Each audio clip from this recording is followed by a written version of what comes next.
Hello, and welcome to another episode of Motherhood is Ghetto. My name is Joy, and episode 7. How's you guys' day going today? I woke up at 7 a.m. this morning and could not go back to sleep, and which is really surprising because I went to sleep late last night.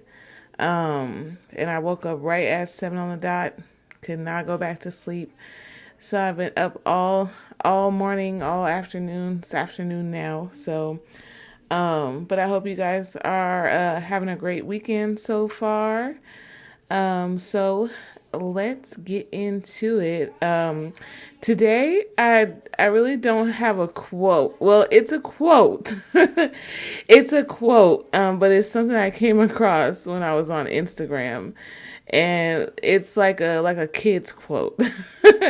So it said, the little post said, "Kids will get in public and ask you shit like, 'Can I please eat today?'"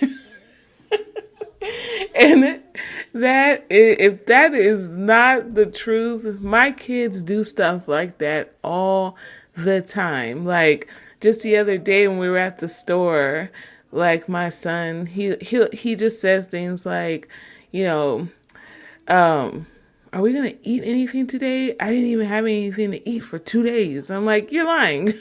Like, why are you lying? I remember one time when Genesis was small. I think she was like maybe 3 years old, and teaching her address and stuff. And so I told her, I said, okay, Genesis, if you get lost and someone's trying to help you get home, where do you live? And then she gonna say, at the park. Like, you don't live at no damn park, girl. Like, why would you even say that? But kids they will bust you out in a minute and it not even be true. Like, and it got you looking around like, oh, I feed my kids, huh? Like, you be really feeling guilty about something, like when they just come out of left field saying stuff like that. So I thought that was hilarious when I saw it because it is so true. Every time, man, even like my sons, like I think the other day, Solomon, we were at the store and Solomon said something like, to his brother, like, Jahari, you haven't had a bath in 8 months. And like he said it all loud for everyone to hear. And I'm like, that's not true. But yeah, kids say the darndest things. It's crazy. But of course, quote of the day or whatever never has anything to do with episode. So that's just our thing. That's what we do. So in today's episode, again, welcome. Thank you for tuning in. Today's episode, we're going to be talking about making excuses. So, not making excuses for ourselves because as the mothers, we get all the excuses. Like, can't nobody tell us shit. But what I mean by excuses is, do you often feel like you have to make excuses for your child? And what I mean by that is like, if you have to make excuses for their behavior or a certain way that they act, or like if they don't like talking to people, do you have to say things like, or do you feel like you have to say things like, oh, they're just shy, or, this, that, and the third. And I specifically want to talk about mothers who care for children with special needs. Do you guys ever feel like you have to explain, why your child acts a certain way or acts the way they act? Or do you feel like you have to explain their disability to people? So, this was kind of on my heart because I was thinking about some topics I can share throughout the week. And this is one thing really throughout, after I had my second child, after I had Solomon, that really used to bother me because, my son Solomon, he is autistic. He was diagnosed with autism when he was 2 years old. So, back then he's 9 years old now. But back then, he had a lot of behavioral issues. And then at the time he was diagnosed, he was nonverbal. So a lot of what he did, a lot of screaming, a lot of yelling, a lot of crying, fighting, kicking, because he just didn't know of another way to express, and we didn't understand like what he needed, and it was just really frustrating. But when I was back then, when I was younger, I often felt like I had to make excuses or explain why he was acting a certain way. So if he, fell out in the middle of the grocery store yelling, I felt like I had to explain why he was doing that, or tell people, I'm sorry, like he's autistic, like this, that, and the third. And I remember when I decided that I wasn't going to do that anymore. I wasn't going to, explain anything, because I don't have to. Like, that's my son. Like, I don't have to explain a damn thing to nobody. Um, but I remember the day when I decided that I was not going to do that anymore. Um, and there have been other instances that happened, before this, but there was one particular day when he had came home from school, and when he started school when he was 3 years old, the early intervention thing, and he qualified to go to school when he was 3 years old, to make sure he gets on the right track with development and stuff like that. And one thing that he did enjoy was riding on the bus when he was younger.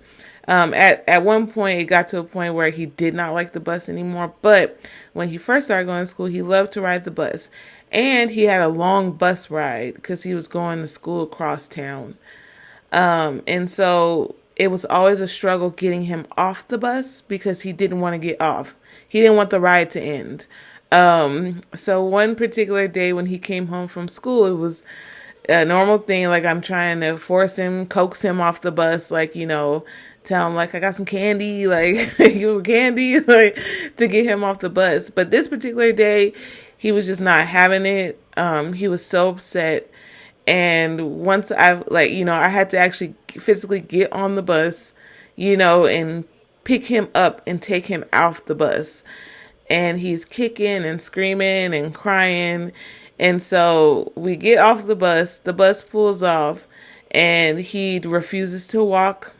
We're standing like right in the middle of the street, like where we live, like, well, not in the middle of the street, we're on the sidewalk, but he's throwing a fit.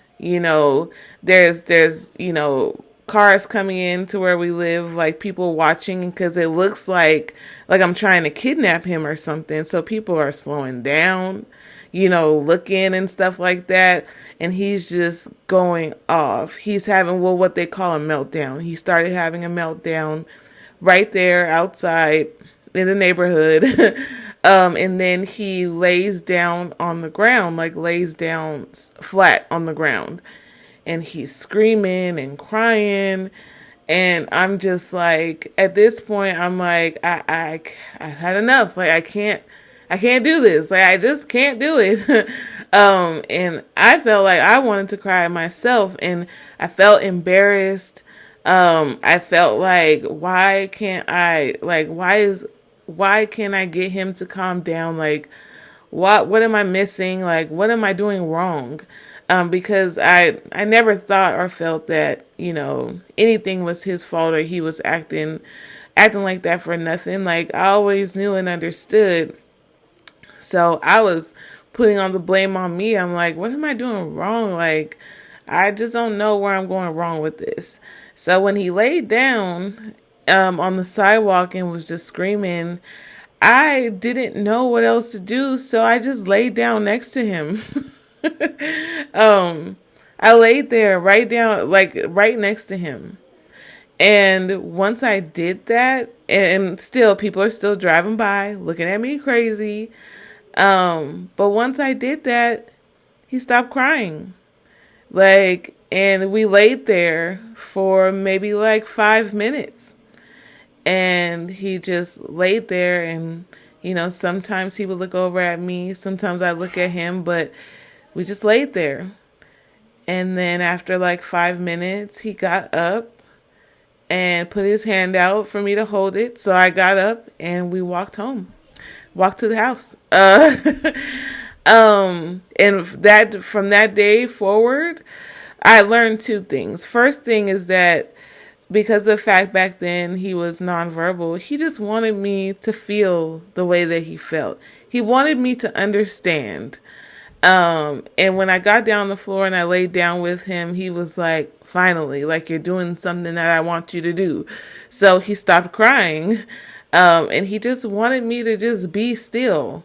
He's like, don't touch me. Like, don't talk to me. Just be still with me.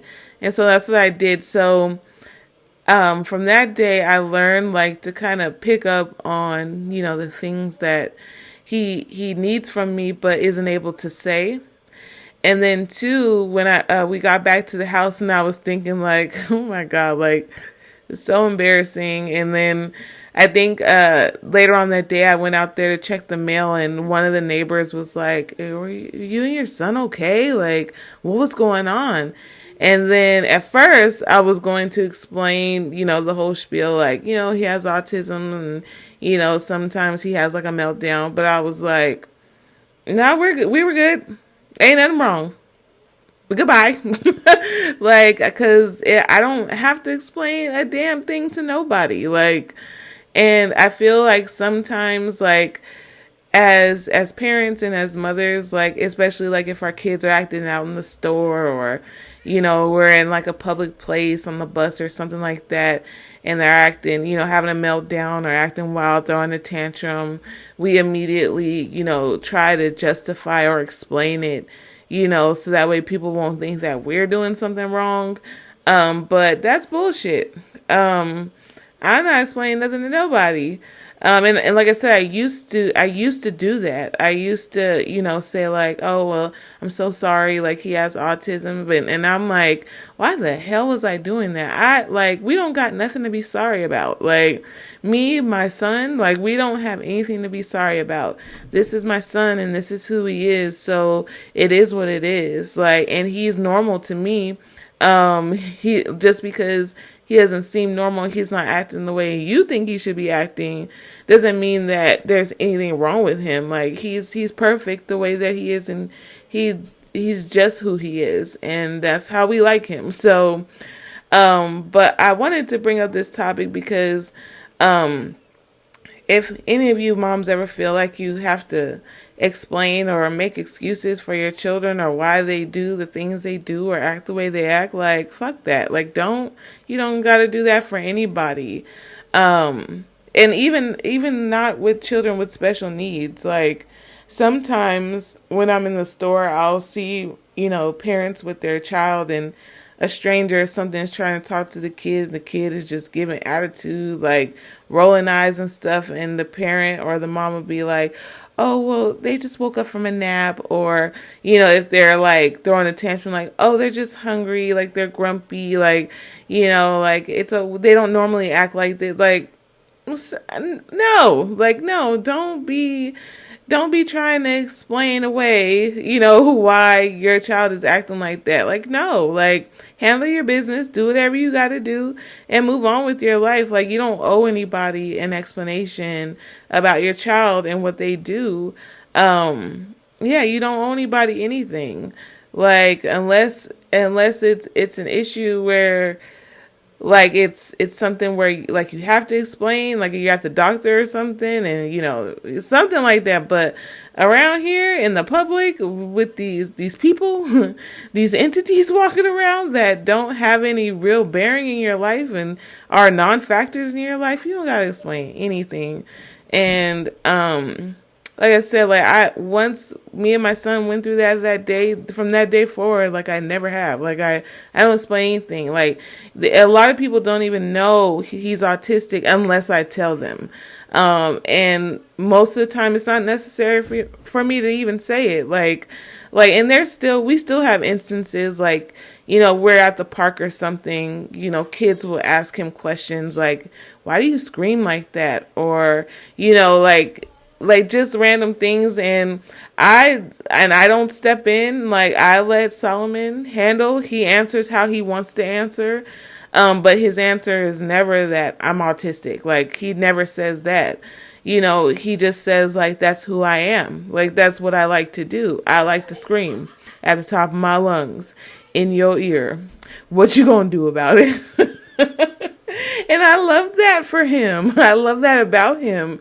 So yeah, just if any of you mothers are feeling like you gotta make excuse your child for their behavior or explain why they do the things they do, you don't do it. Do not do it, because that's who they are. And like I said, people are either going to take it or leave it, and that's what it is. Um, because I can think back to times where, like, oh man, so we've come a long way with Solomon. Solomon used to melt down so bad, to the point where we would have to leave places, cut grocery shopping short. We'd only be in the grocery store for so long before we would have to leave, because we knew, like, it was just like a ticking time bomb. Just so, like, we've come a long way, and I'm so proud of my son. But those days beforehand, and having them people look at you, look down their nose at you like you're doing something wrong, you're, not parenting right. And then that's what gives you those feelings like you have to explain. Like, but I said, I don't got to explain shit. And I wish I would have had that mindset back then like I have now, because it would have saved me, like, a lot of stress. Like, it really would have, because, yeah, and it only took that one day. And after me and Solomon had that that little time out on the ground, we haven't had a problem ever since. So, but that was pretty much it for this episode. If you haven't already, don't forget to follow me on Instagram at motherhood_is_ghetto. Thank you guys for all your support and tuning in. And until next time, mamas.